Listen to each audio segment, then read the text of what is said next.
وبركاته.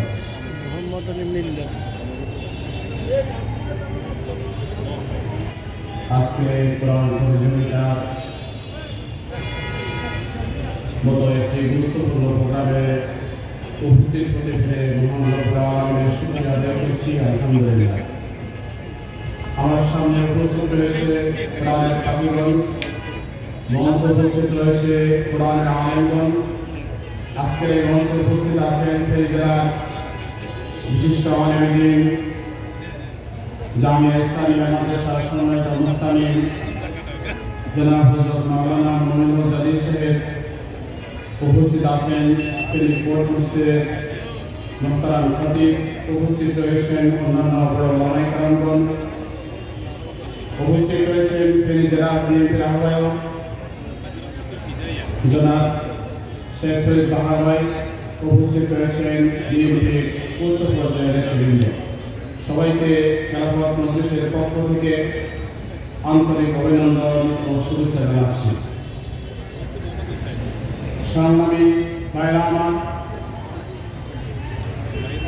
যেখানে এই দেশটা একটা ফ্যাসিবাদের জাতাকলে পৃষ্ঠ হচ্ছিল যুগের পর যুগ, বছরের পর বছর, ফ্যাসিবাদের এই জাতাকল থেকে এদেশের তরুণ যুবকেরা, এদেশের ছাত্ররা, কলেজ, ইউনিভার্সিটি এবং মাদ্রাসার ছাত্ররা মিলে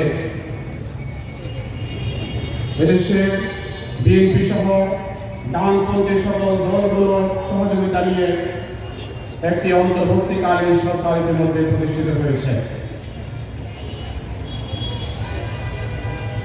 কিন্তু আমরা দেখতে পাচ্ছি এই অন্তর্বর্তীকালীন সরকার ক্ষমতা গ্রহণ করার পর আজকে বাংলাদেশ আবার পুনরায় ব্যর্থতার দিকে ধাবিত হচ্ছে। আইন শৃঙ্খলা পরিস্থিতির চরম অবনতি হয়েছে। খুন, ধর্ষণ, নির্যাতন, ডাকাতি, চুরি, ছিনতাই এমন কোনো হীন কাজ নেই যা আজকে সমাজকে অস্থিতিশীল করে তোলে নাই। কেন এই ব্যর্থতা? আমরা আজকে ব্যর্থতা লাগানোর জন্য শহীদ যে আদর্শকে অনুসরণ করতে পারি।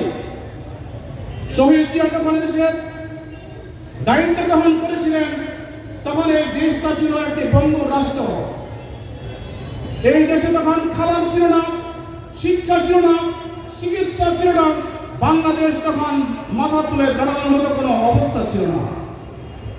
একটি অকার্যকর রাষ্ট্রের দায়িত্ব গ্রহণ করে প্রেসিডেন্ট জিয়া বাংলাদেশকে গোটা পৃথিবীর দরবারে একটি প্রতিষ্ঠিত রাষ্ট্রের রূপ দান করেছিলেন।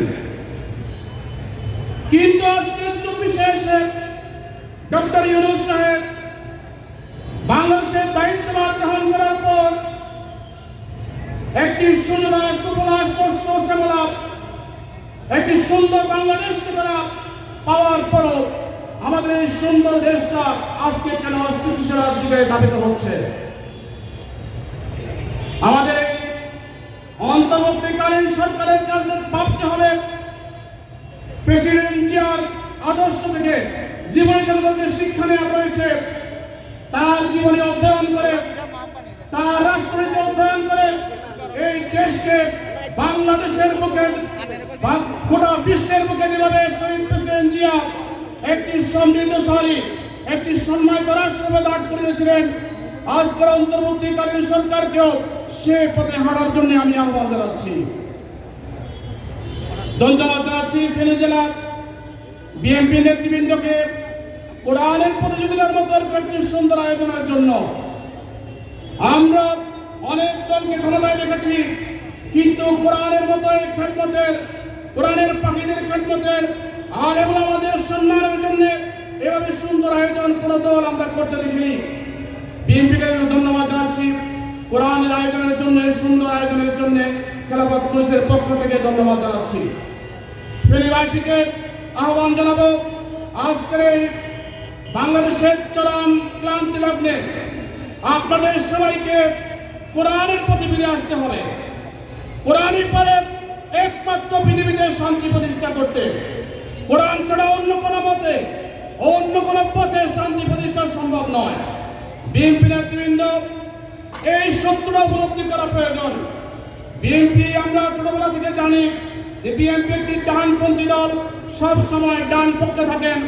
বাংলাদেশের আরেকটি দল রয়েছে বাম পক্ষের দল, যারা পেশিবাদী, যারা দেশ থেকে এখন পালিয়েছে।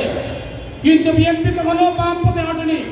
এদেশের মানুষ বিএনপিকে ডানপন্থী একটি দল হিসেবে জানে। কিন্তু আমরা লক্ষ্য করছি ডানপন্থী দল হিসেবে বিএনপির মধ্যে ইসলামের যে প্রচলন আরো যে পরিমাণ হওয়া প্রয়োজন ছিল, আমার মনে হচ্ছে এটা আরো বাড়ানো প্রয়োজন।